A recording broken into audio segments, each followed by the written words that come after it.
This conference will now be recorded.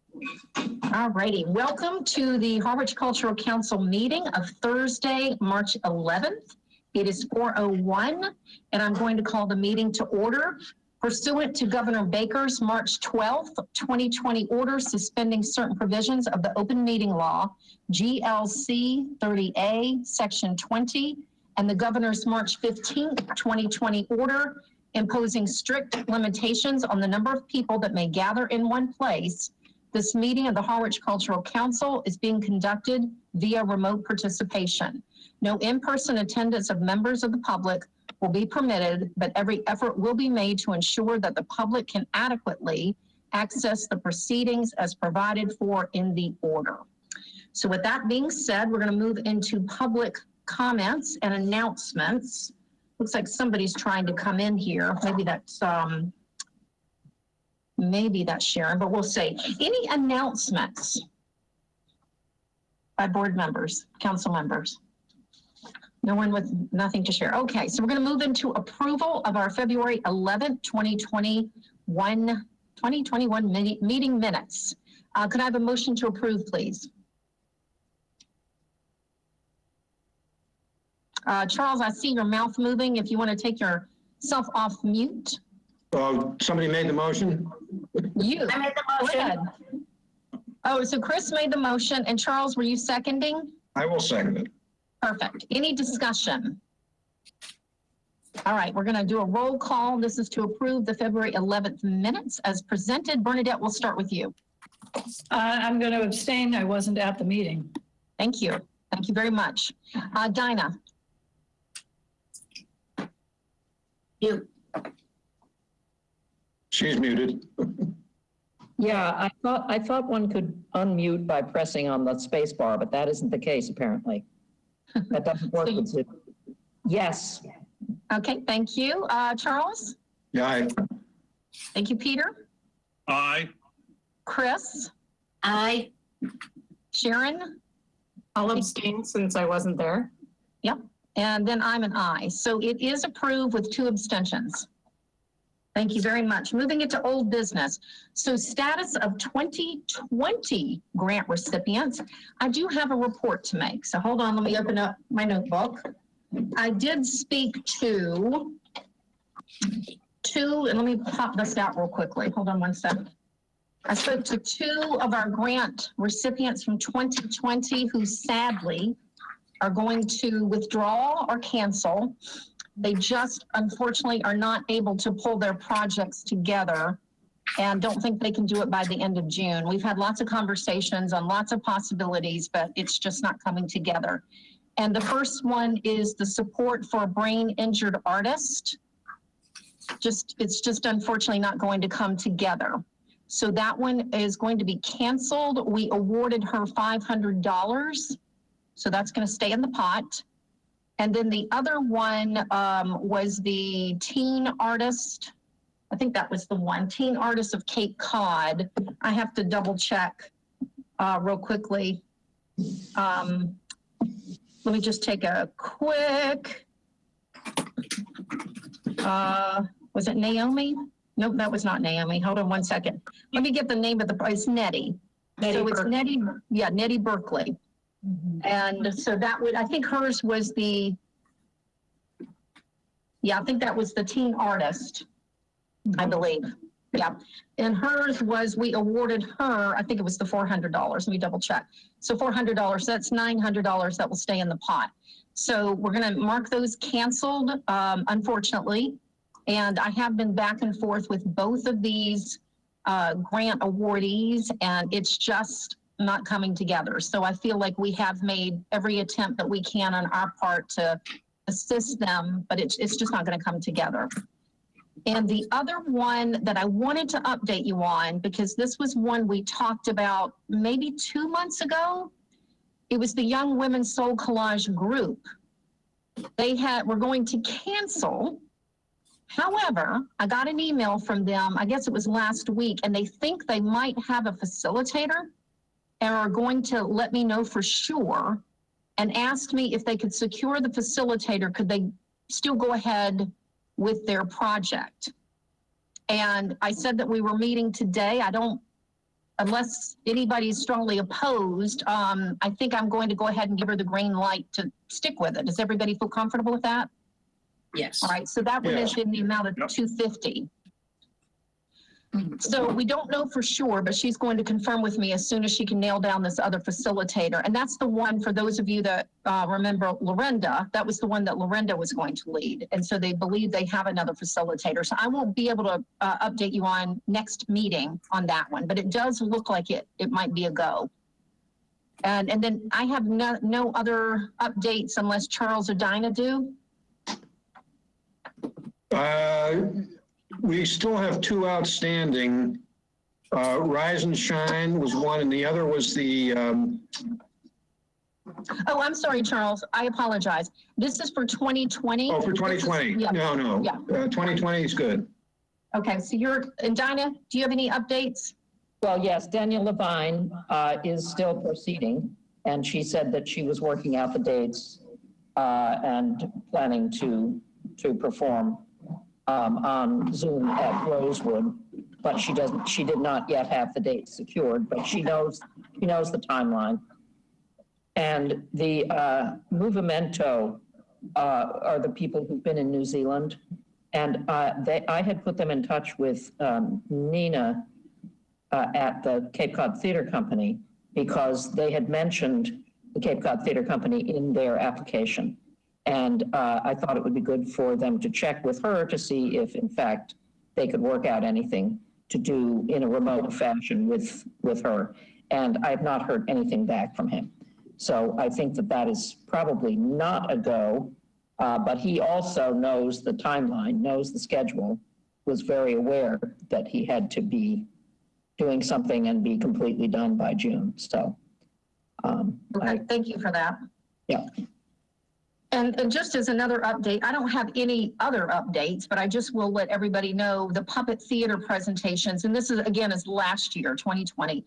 That, to my knowledge, is still being worked out. I believe the intention is for that to happen. I'm just scrolling through, and then let me see what the other one was. And then, Charles, I don't think you have heard anything from Celebrating New England, although I believe he and Emily are working out. When to do it. Right, and I think that's going to be virtual. So, yeah, and I think That's Davis, right? yes. Right. Yep. So I don't think they've secured the date yet, but I do know that they're making efforts to have that virtually. And then Best Buddies, Charles, that was you. And I believe, if I'm remembering correctly, there is an intention to complete that one, but I don't think we have an update. That's Shayna Grogan. Right. Yeah. So I don't think we have an update, but I do believe that one she is intending to wrap that one up. So that's it. I think that covers all of the updates for 2020. Any questions? Where does All the right. time go? Say that again? Where does the time go? Where's the timeline is what I want to know. It's like, okay, so moving on to the current financial report update. So Chris and I are working closely to try to understand. The town has a particular way of accounting. So Chris and I at some point will sit down, or Chris more than you, I think, with Carol Coppola, just to try to understand their accounting system, because we do get reports at the end of every month, but they're just not done in a way that makes any sense to me. And I don't think Chris, we both looked at it. So we'll just have to sit down with her at some point. But the only thing I'll update is that we're going to have $900 back in the pot, which, based on my calculations, would indicate that we don't have to take any money out of the gift account going into 2021. So that's kind of the shift, the change there. Any questions?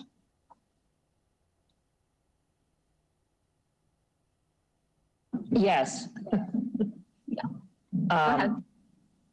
So we would, could you just review that again? Say, we are not going to have to take any money out of the gift account in order to fund the 2021 projects? Yeah.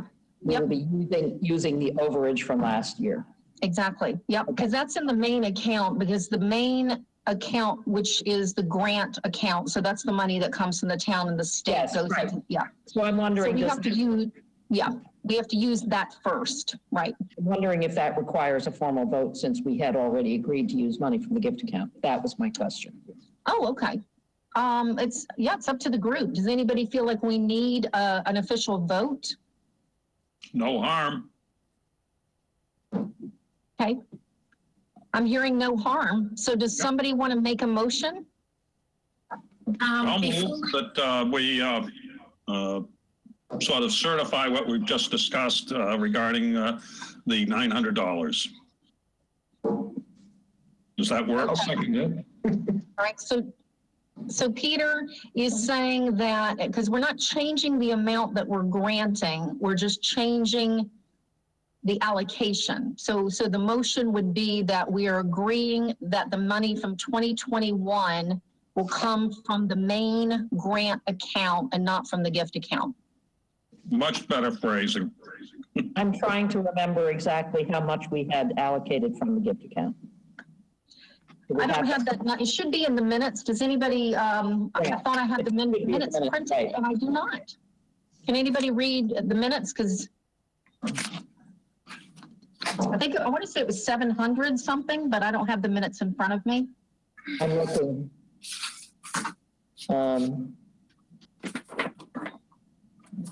I thought maybe Chris would remember. $830. 830, okay. Yeah, I thought it was somewhere around 9, so we have Okay. more than that. Okay, Oh, we're covered. All right. Okay, so I will So we second have- that motion. all right, so Peter's made the motion, Charles has seconded, so right now we're discussing, and Dinah asked to have it clarified, which we now know is $830. Any other discussion? All right, so we'll just take a vote on the motion made by Peter and seconded by Charles, and we'll just go around the room with an aye or a nay. Bernadette? Aye. Thank you. Dinah? Aye. Thank you, Charles. Aye. Thank you, Peter. Aye. Chris? Aye. Sharon? Aye. And I'm an aye. Okay, so that is passed. So that is on the books then, that the money will come out of the main account. Moving to the next item, acceptance letters sent to 2021 grant awardees. So Charles, this is your update. Go ahead. Yes, I've gotten responses from everyone except the Alzheimer grantee and Rise and Shine. That's Melanie Braverman is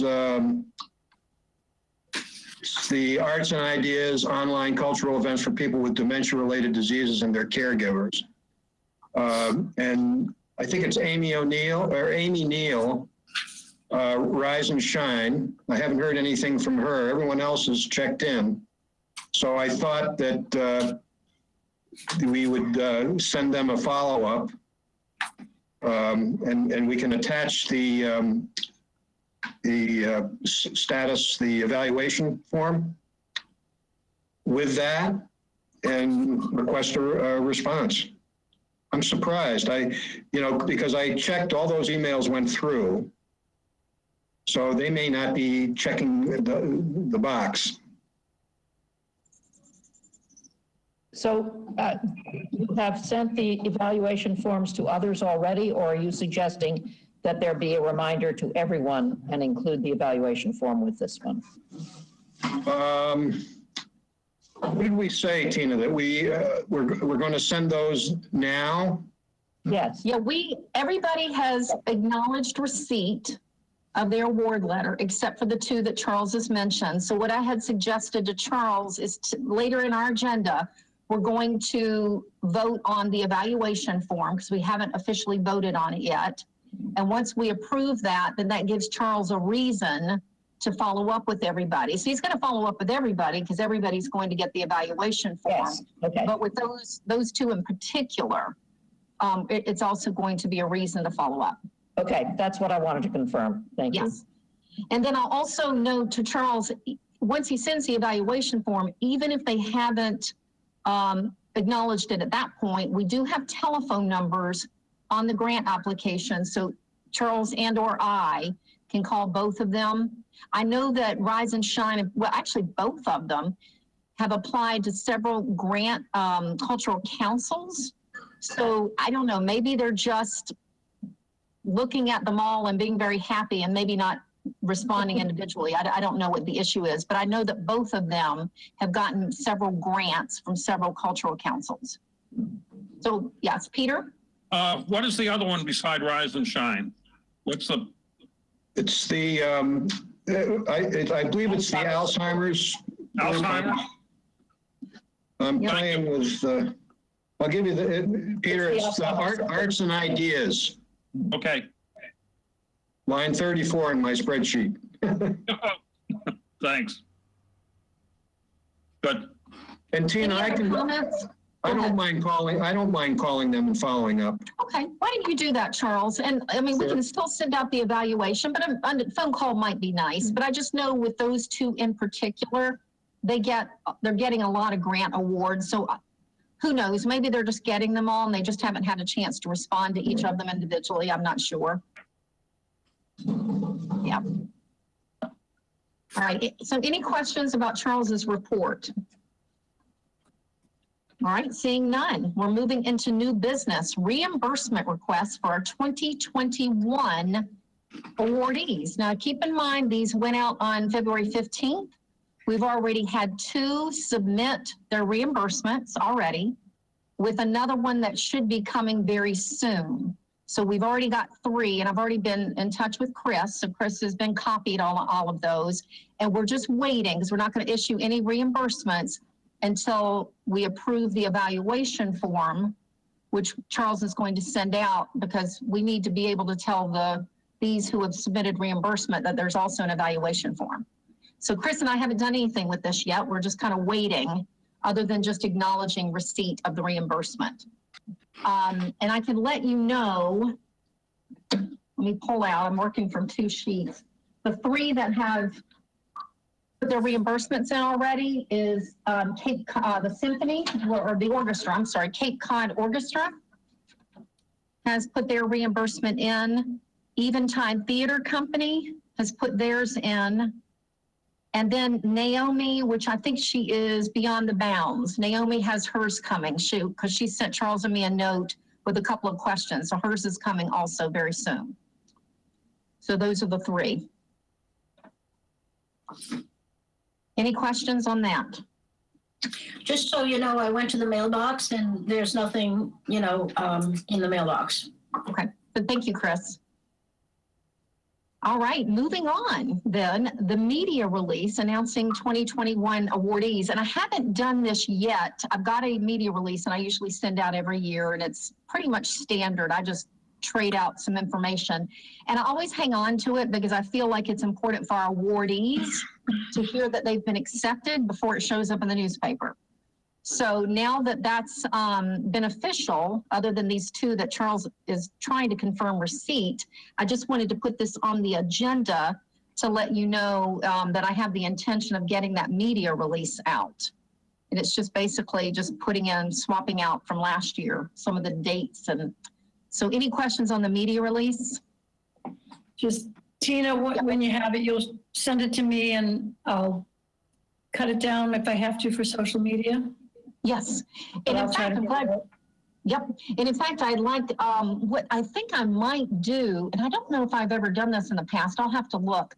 It usually goes to all the local papers, but I don't know if we've ever posted it on our website, because typically in the town report, as we talked about last month, they get listed, but this is the first year where our grant recipients aren't listed. So I might take an extra step and have a link and maybe the media release on the website, Bernadette, of which you could link to on social media. Yeah. Okay. So I might do that. That's actually a good point. Well, and also, yeah, go ahead. Also, Matt just did the concert last night, and it's also possible, once it's all confirmed, that it's a little bit retroactive, but still grab a little snippet of the video and promote it that way and stuff. So we'll see what we can do, but I'll wait on that. Yeah, and that's another good suggestion, Bernadette. With some of the ones that are virtual, I think that's probably a really good promotional tool for them and for us, is to be able to link to their virtual performances. I think that's a great idea, actually. Kind of lets people know what we're sponsoring. It's a very good idea. Any other questions or comments? No. All right, grant evaluation form. So we're going to move into the next item. So in your packet, you have the final version. And Sharon, thank you again for putting this together. I just dropped the logo at the top, and it's a front and back. So if somebody's printing it out, I had it set up where they could just do a front and back. And let's just take a look at this, and I'll entertain any questions, comments. Did we capture everything we talked about?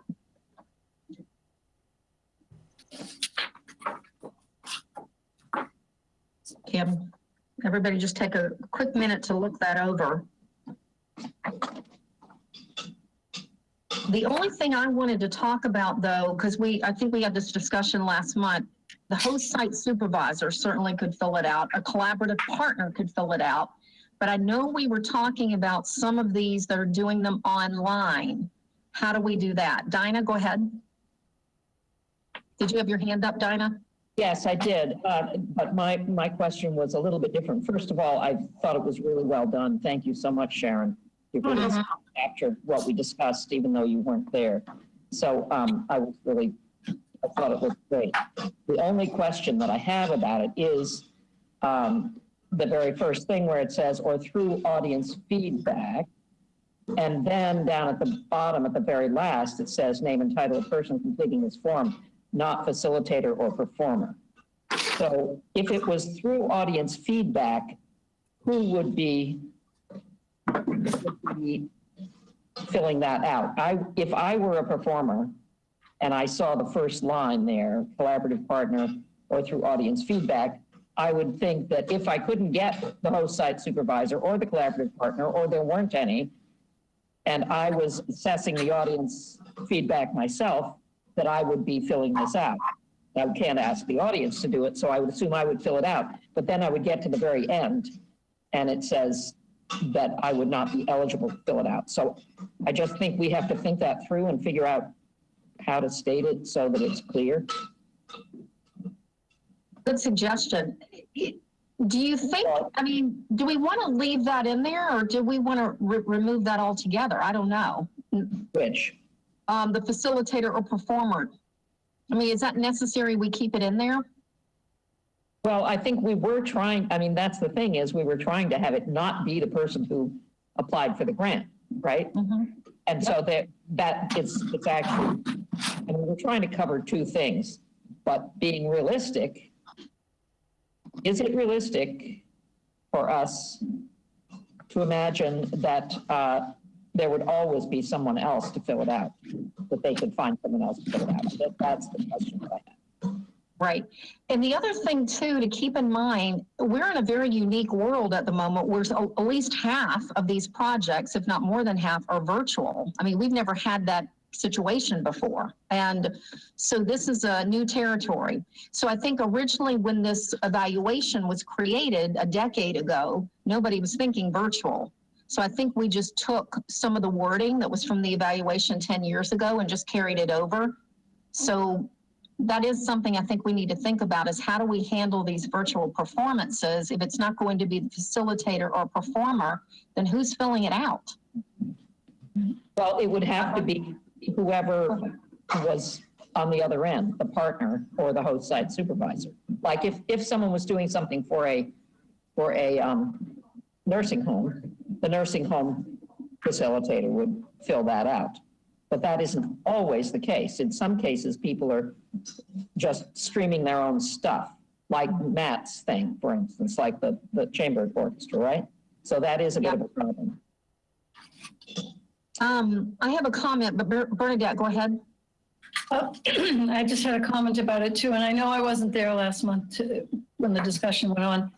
But it's striking me a little bit. It's like asking people to fill out a survey after the fact, and the only person who really has a vested interest in doing that and getting it back to us is the person that got the grant from us. Even the nursing home, they might have loved the thing they put on for them and really appreciate it and really mean to do it, but then that form's going to sit in a pile because they've got other stuff they're doing, and you can't really force anyone to get it back to you. But the person who has the vested interest, assuming that they would, you know, their reputation's at stake and that they might also want to ask for a grant again, is the person, the grantee. And, you know, it's a dilemma, but you can't, you know, you can ask a facilitator, you know, like with Matt, you know, you can ask Sandwich, or he can give the form to Sandwich, to the Heritage Museum and ask them to do it for him, say, you know, they want this. There's no real, now it's over and it's done. Even if it had been a live concert, it'd be over and done, and there's no reason they have to feel a pressure to do it the way he would. So I guess it's a bit of an honor system. Well, we did discuss this last time, and part of my concern was making this a requirement for exactly that reason. Yeah, before payment. Yeah, and that was kind of a quick decision, I think, that was made, that it was going to be a requirement for payment, but I don't see how it can be for that very reason. Yeah. If we're not, but the problem with having the actual performer do it is we have run into issues where the performer has not necessarily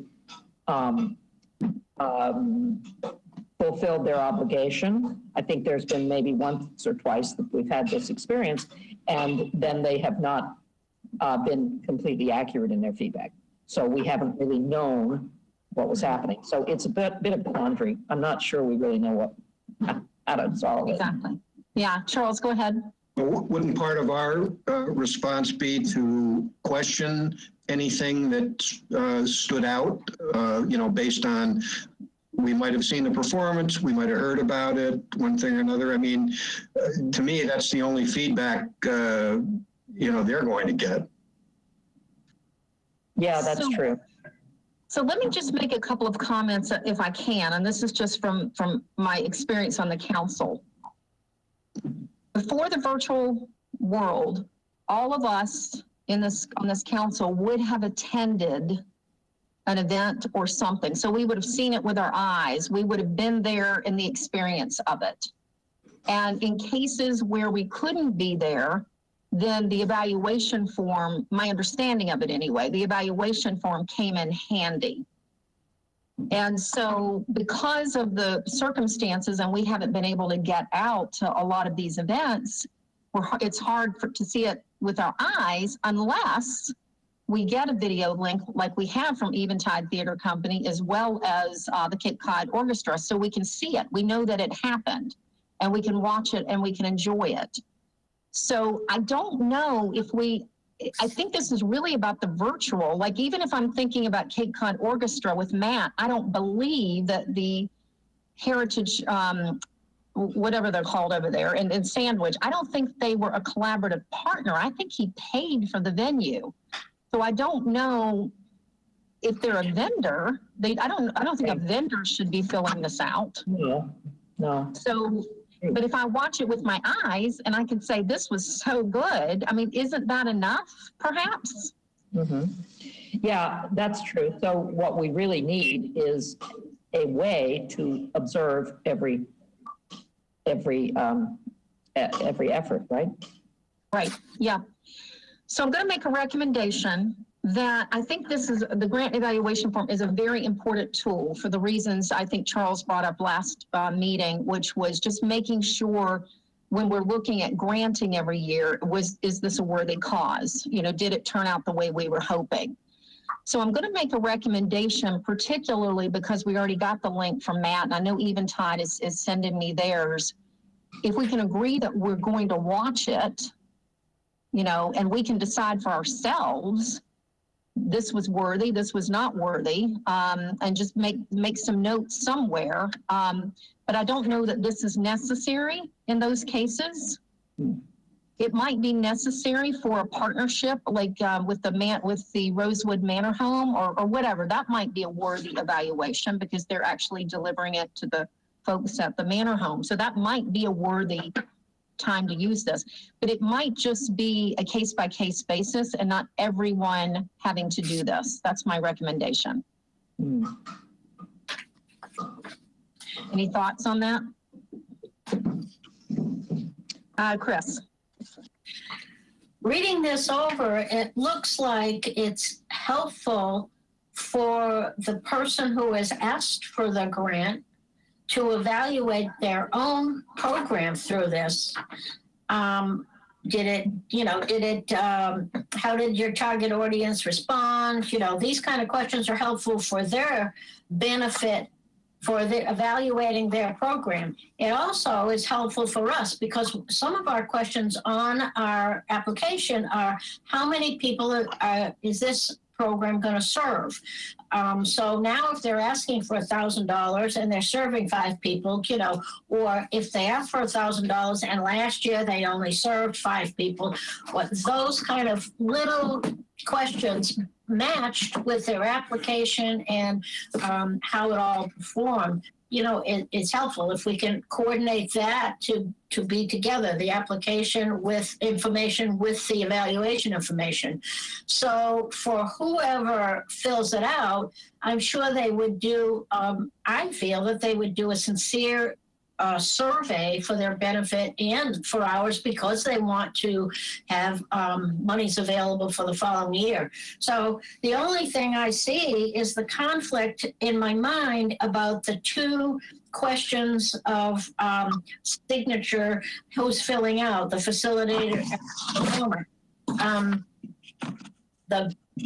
the grant recipient, or would probably be my choice of wording, or performer, because the facilitator doesn't, it sounds a little arbitrary. I just can't put my finger on it, but I'm thinking that, just one of these asks, not the both. So the last one to me is, just too much, don't need it. Thank you, Chris. Charles and then Dinah. Charles? Reading between the lines, I like this grant evaluation, and frankly, I don't mind if the grantee is the one that fills it out, because it goes a little deeper to me. I think, going forward, in order to evaluate the effectiveness of how these people write the grant, what they're asking for. A lot of the applications are repeat applications. So we have some idea of how good they are, but I think Bernadette said these people, they're sort of on their honor, and I think sooner or later, if they lie, that's going to be evident. So I really think, maybe we need to put something, a paragraph or a line in there that this evaluation will assist us in reviewing, future grants. It's our history line, essentially. Thank you, Charles. Dinah and then Peter. Yes, I agree with what everyone has been saying. I think it makes sense to have it be the person who's doing it or who applied for the grant, and then just change the ending. And I agree with Chris that they are going to want to assess their own, presumably, we hope, they're going to want to assess their own work and the significance of their work and the success of their work. And so it's a matter of mixing and matching and putting our own observation together with whatever they send in. And the question in my mind still is, should it be required? Thank you. Peter, go ahead. It all comes down to the fact that this is all going to come back to us, and we're going to evaluate these evaluations. And if something looks a little fishy, we can take it from there.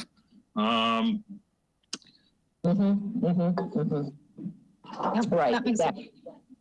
And I'll add that last year, when Matt did his reimbursement, he actually took it upon himself to get me some screenshots of some of the audience feedback. So we had some evidence of, what people were saying. So, that's a possibility, if we're not watching it ourselves, which I hope that we will. I hope that at least 1 or 2 of us is watching this, but it might be helpful to get some screenshots of audience feedback. Peter, go ahead. On the virtual end, I know it might be difficult, but can't we have a thumbs up or thumbs down for audiences that they could click after they watch the performance? But that would be on the performer to put it in on the video, the virtual. Sharon, go ahead. So I would, you know, one thing you could do is if there was a link, put it in the chat, a link to a form for them to fill in if they're watching and they want to fill out an evaluation form. And I don't know if you also want to make this, when I was looking at this, I mean, this could be a Google form. It could be a survey online that you have them fill out, even the grant recipients. So we're not dealing with paperwork being mailed and stuff like that. Yeah. That's a good idea. Yeah, I like that idea. Because that's Very what I was thinking when I was going through it. And I was like, all right, I really want to make this a Google form, but I'll make it a document. But, and that's why I spaced it out so much. So if it was printed out, like that, it was one pager, but if you have people filling in answers, they need more room. But if it's a survey, I mean, you can do a combination of like, you know, rate your project from 1 to 5, how it went, you know. Strongly agree, disagree, yeah. Yeah, stuff like that. And then have some open response kind of answers for reflection, which. Comment at the end if you want to add, type in a further information. I like that suggestion. And Sharon, I mean, how does everybody else feel about that with the Google form? I think any feedback that we get is good. We're going remote and everything else. Why not? Yeah. I Yeah, we like can the always find if disclaimer. anybody needs a hard copy, but at least we've got this. But Right. Chris, go ahead. You had a comment? I like the disclaimer at the bottom, mentioning that this is to, what did you say, Charlie? To help us with To the, help us evaluate the whole process. I mean, it's not just the Harwich Cultural Council, it's the Mass Cultural Council. It's the whole procedure that when we sign in and look at the book and everything else and the annual report, it's only strengthened by the response that we get from the people that apply for the grants. How do we know that it's a successful program? Right. And people have to be frank in assessing their own work because that's going to make them so much better. And if we could just sort of relay that to them on this document, and we don't have to be, wildly verbose. We could just have a one-liner saying this is really important to the process. I don't know how you make an honest comment like that, but I'll leave it to the wordsmiths. well, it's also the fact that you're not checking up on me kind of thing. You know, Right. you got the evaluation and it's like you're checking up on the project versus Yeah, we're not policemen. this is an overall helpful tool. Right. And I just want to repeat the history again, because I think a lot of good points are being made here. And historically, we've always attended these events. So we're really in new territory here on did it happen? Did it not happen? How did it go? But I will credit the virtual world right now because we're starting to get links from people. Here's my event. You can watch it. So at least we know what's happening. Peter and then Dinah. And then Sharon. Have any other cultural councils dealt with this sort of evaluation or anything on the state level? Good question. I don't know. I try to attend when I can some of the chair roundtable meetings, so I don't really know. I think everybody probably has their own way of doing it. A good question. Dinah, and then I think it was Sharon. Dinah? Even though it's a mind shift, I do think that we are just as capable of observing now, if in fact, if not more so, than we have been in the past. So I think clearly, if everything's being done virtually, then everything has to be available for us to see. And we could make that actually a requirement. That is what we could require, is that whatever they do has to be shared with us directly. There's nothing that should be proprietary, I don't think, right? I mean, if they do something for a nursing home or something like that, they would have to do it on a video and all they do is record it and send us the recording.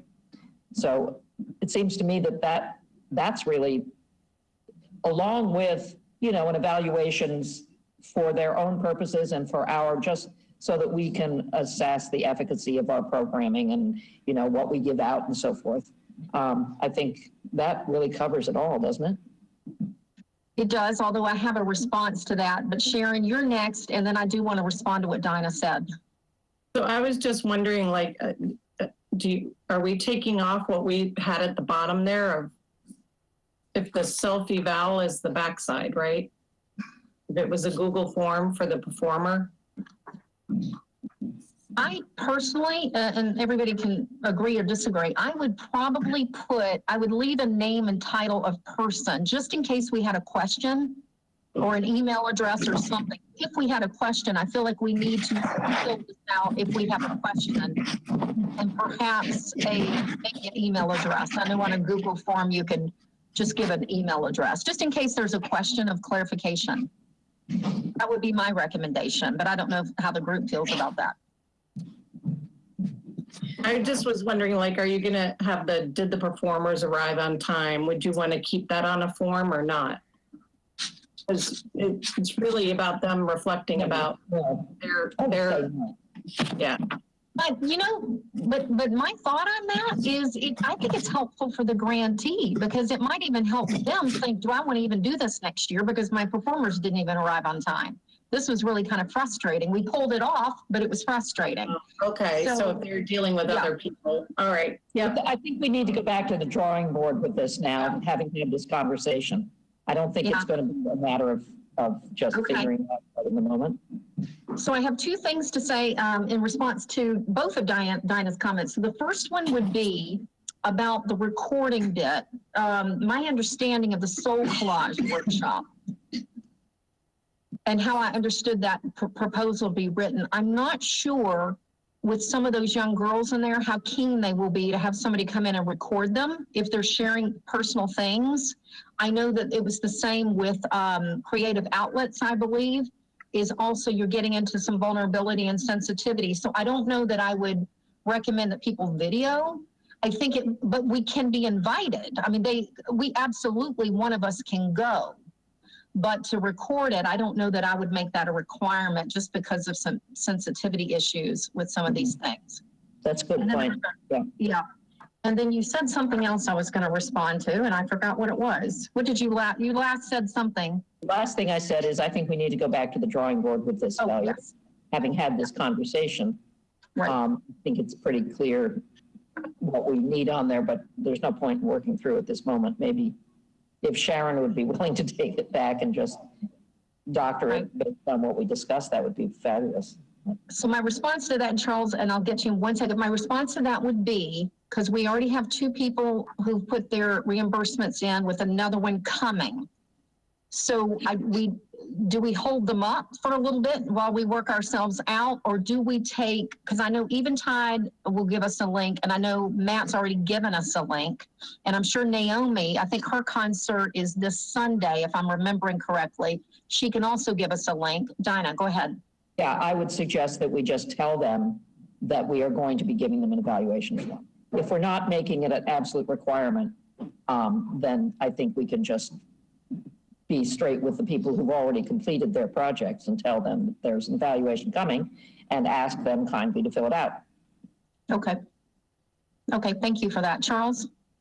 I'd be happy to collaborate in looking at that form and kind of tailoring it to what we've got in terms of applications this year. I mean, I spent a lot of time reading through the applications to get an idea of who was doing what and how they were doing it. So I think I could look at that form, and you might even put something at the bottom saying, you know, if you feel this question doesn't apply to you, you can leave it blank or something along those lines. But I think if we make it you know, we don't want them to think we're being policemen here.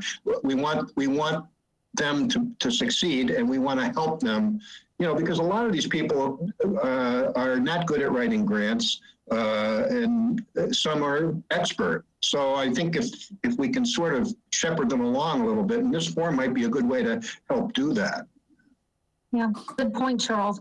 Yeah, and I think it really, you're right. I think the form does help, but I think it's more beneficial for this group and next year thinking about, that was kind of the reason we were talking about the evaluation. If these grants come up next year, like we had an example this year of one that didn't go so well last year that was up again this year. And because we had some knowledge about how it went, we opted not to fund it. So I think that was the whole thought about why we were doing an evaluation form. Sure. Yeah. Chris. Are we saying that we're going to pay the 3 now and then say the evaluation's coming, please fill it out? Because I think these people that have, put in and done it are responsible enough to know that when the evaluation comes out, they'll do it. Yep. So instead of holding them up, let them have their money, and we'll send this evaluation out once it's perfected. That was my suggestion. Yeah, I think that's good. Yeah. Yeah, with the caveat of what Charles said, that, we would appreciate this because it helps us determine how we fund our money next year. So, or something like that. We can come up with a wording. Right. Yeah, Dinah, and then Peter. As for the certain questions not being applicable, I think you just put NA as one of the options. That's pretty straightforward in most evaluation. Okay, great. Peter, did you have a comment?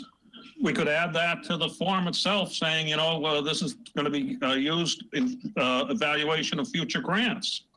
Mm-hmm. Yep. I mean, yeah. I think that you can assume that, but at least we put it there on the line at the end. Right, yeah. I like that.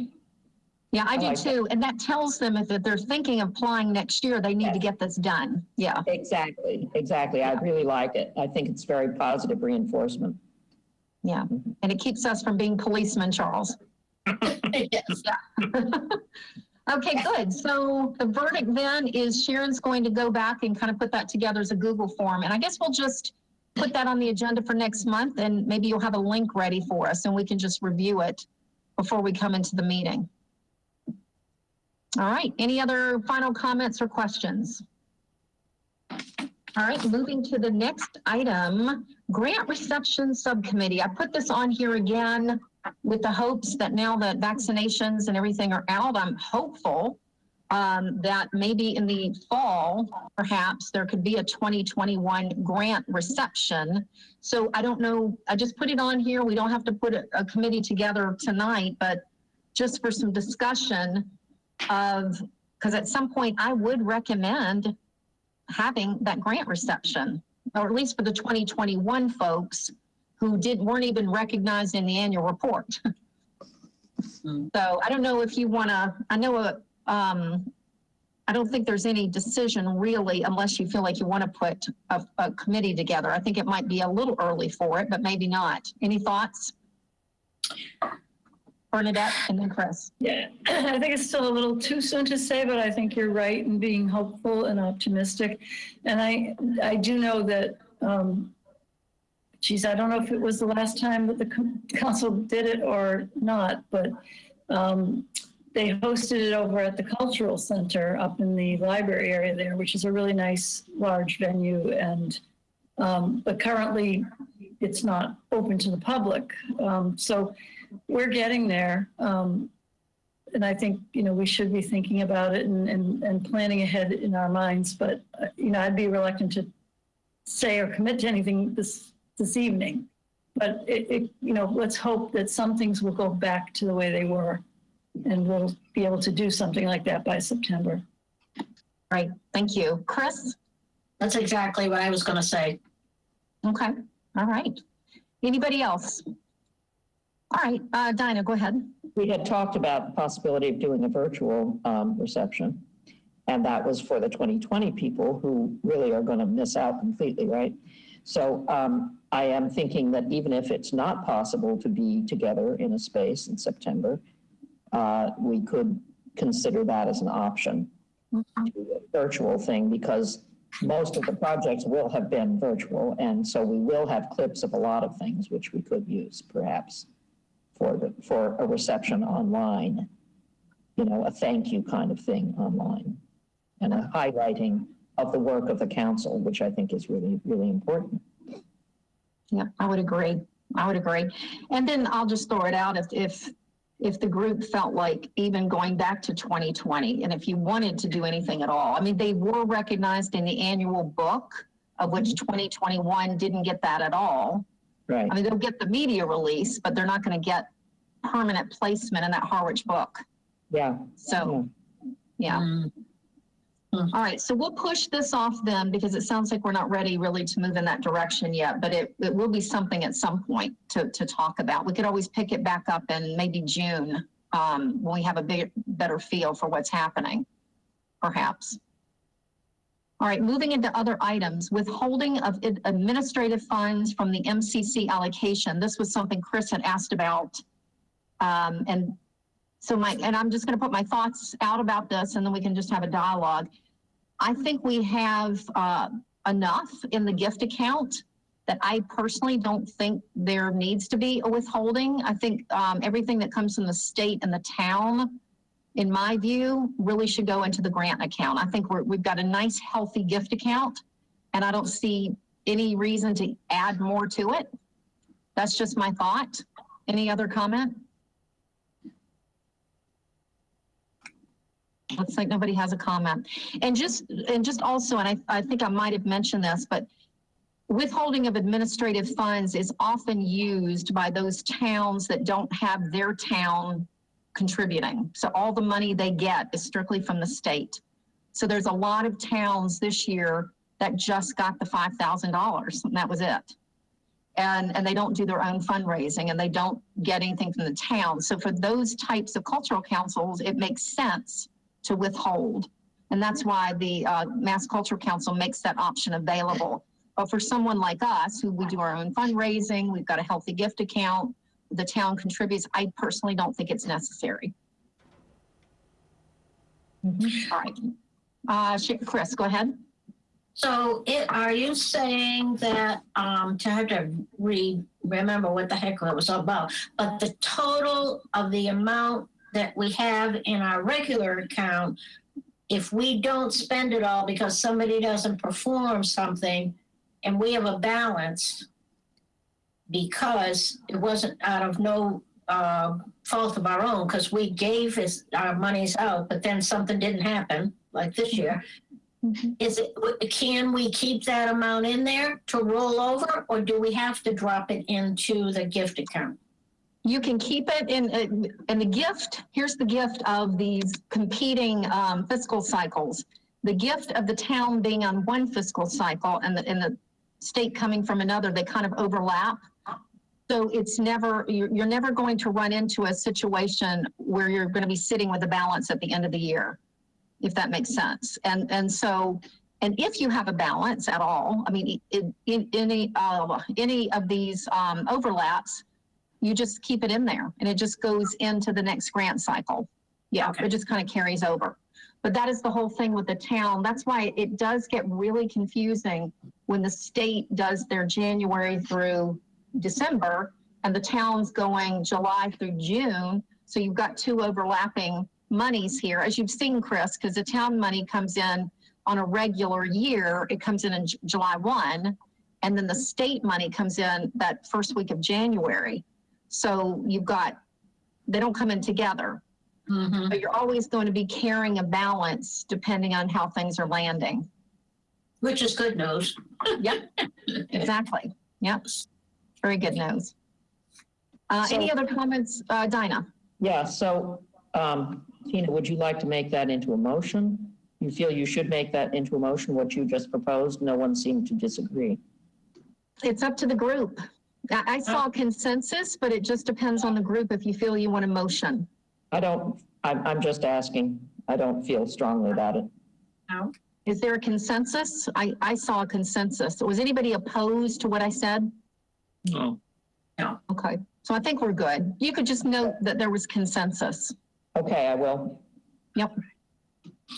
And then the last item, which Charlie sent me a nice email with a couple of thoughts about additional resources for grant seekers. And Charlie, did you want to pick this up or do you want me to Well, I just, I don't know if everyone else looks at Ricky Guillaume's emails, but he did send one out just stating the fact that there were additional funds available for people who had issues or problems due to COVID. And I mean, if people are perusing the Mass site, they would have seen this, but they, you know, applicants don't necessarily get these emails. And I noted that on our on the town site, under our cultural committee page, we can add that information. So that probably would suffice, Tina. I don't think we need to make any special overtures, but, you know, to me, it seems if we come across something that might be helpful to an applicant or a prospective applicant, it would be nice to help them, you know, point them in the right direction. Whether they act on it or not, certainly, you know, that's up to them. But, you know, it just seems that we should go in concert with the Mass Council and push this information to potential grantees. So maybe just posting pertinent emails like that on the town site would be adequate if people are going there. Right? The only comment I have about the town site is it's what's on there is fairly semi-permanent, meaning that maybe once a year I go and we clean off the grant links and things like that. Because I don't have control over that town page. I basically just email Caleb or Jamie and they'll update the page as needed. But what I might recommend is that this is a social media thing, I think, because sometimes these grants have a time limit. So let's just say it's due in 2 weeks, and that's not something, you know, by the time I get Caleb to put it up on the website, it might just be a week left. So it might make more sense to send those things out on the Facebook page and to invite people to follow us over there because they're going to get updates on resources. I think that's a great idea. I think we should do that. And in fact, I might mention that in the media release. Bernadette, go ahead. I was just going to ask Charlie, if you still have Ricky's email, could you forward it to me again? I remember seeing it come through, but I think it was in the midst of my recovery from surgery last month, and I'm still a little fuzzy, so I don't know that I still have it around. I'll look and forward it to you. I'm ashamed to say that I keep most of these emails in a separate folder, so I'll go through it. I'll go through it and see what I can find. That's, but this just happened a week or so ago. I'll look back in my trash too. I may have it because I was thinking. I think I sent it to Tina too. Yeah, I think I was thinking, as Tina said, that's time sensitive stuff, and you're right. We probably put that on Facebook and on Instagram if we can. Well, you can't always do links on Instagram, but you can put something up there to say go look at it. So I'll try and keep an eye on those things. Thank you. Dinah? So do we assume that we are all getting those emails? Is everyone, in fact, getting those emails from Ricky? From Ricky, I am. I am. Peter and Sharon, are you, and Bernadette's nodding. Peter, do you get the ones from the state? Sporadic ones, just sort of very generic. I do, because I feel like I get one from him frequently. I mean, it's been much more frequent. It's been almost every week, it seemed to me. Oh, I don't. Not here. No, mine have been more sporadic. Okay. So I wonder what governs who it goes to. I just sent that to you, Bernadette. You know what I think might be happening is we have a page on the state site that says the Harwich Cultural Council. And Dinah, I've got you marked as the secretary and myself as the chair, and I think Chris is the treasurer. I think sometimes they might send things out to the leadership, if you will. Okay. Well, So I think some things are going out to the group and some things might go to just the chair and some things might go to the secretary treasurer. Yeah. So if Bernadette is going to be taking on the task of gleaning these and putting them onto social media, it would be very important for her to be receiving them directly, wouldn't it? Yeah. And I'm wondering how we might make that happen. Yeah. You might get bombarded by 3 of us sending them to you, Bernadette. That's okay. That's okay. Believe me, I'm happy to the Mass Board of Trustees of Libraries just got all our emails, and I'm getting stuff all the time from them. Yeah. But you know what? You can winnow out what you don't need or what's not pertinent. So that'll be Yes, all right. I'm happy to forward, those things to you. Thank you, Dinah. That seems like the simplest thing. Thank you, Dinah. That would be great. Thank you. And if you're not following already, everyone here, we do have a Facebook page. So if you're on Facebook and you aren't following us, please follow us. Please invite people to follow us. Bernadette also has us on Instagram. So if you're over there, please follow us. And I think we're on Twitter as well. I don't do Twitter very much, but I can try. I could have sworn I I had. just don't like Twitter, but I'll work on that one too. Oh, I thought you've already had something set up. It seemed like you might have liked something I had at Twitter. I said, oh, we've got a Twitter. I might have, and I'll have to look again, but I know I've been much more working the Instagram and the Facebook page. I may be confusing it with, we got a new Twitter account for the school art department, and I got off the one I had, so maybe I still do have. No, we have a Twitter account. We have a Twitter account. I better double check what I must have it. Yeah. We I have don't a have Twitter room on my account phone for on that. October 2020, if that rings What any it bells. be? You can see I'm not doing much Twittering. I'll get over there with that too. So I'll just start putting these links in all three platforms. Yeah. You're doing it over there. So thank you. We'll watch for the Twitter, tweets. Instagram, and Facebook. Yes, Dinah? I just said she has to learn how to tweet. Oh, yes. Wait a minute, excuse me, Dinah. My claim to fame is I was on Twitter and off it again before most people had ever heard about it back in 2006. I'm sure. I've never been on Twitter and I have no intention. I don't care for it. It's just funny. Everybody likes different things, but it is an important thing. Since there are different people who like these different medias, I need to make sure I get everything consistent, get the message out on all three. Yeah, that's true. And even over at Monomoy, I know teachers have their preferences. Some of them use the different ones. Yep. All right. Well, we are at the end of our meeting. Anybody have anything else that we missed in the agenda? Oh, all right. May I have a motion to adjourn, please? I'll make a motion to adjourn. Thank you, Charles. Second? I'll second. Chris? All right, Chris seconded. And we will go around. This is for a motion to adjourn. Bernadette? Aye. Thank you. Dinah? Aye. Thank you, Charlie. Aye. Thank you, Peter. Aye. Thank you, Chris. Aye. Sharon? Hi. And Tina Games, aye. And we have adjourned our meeting at 5:00.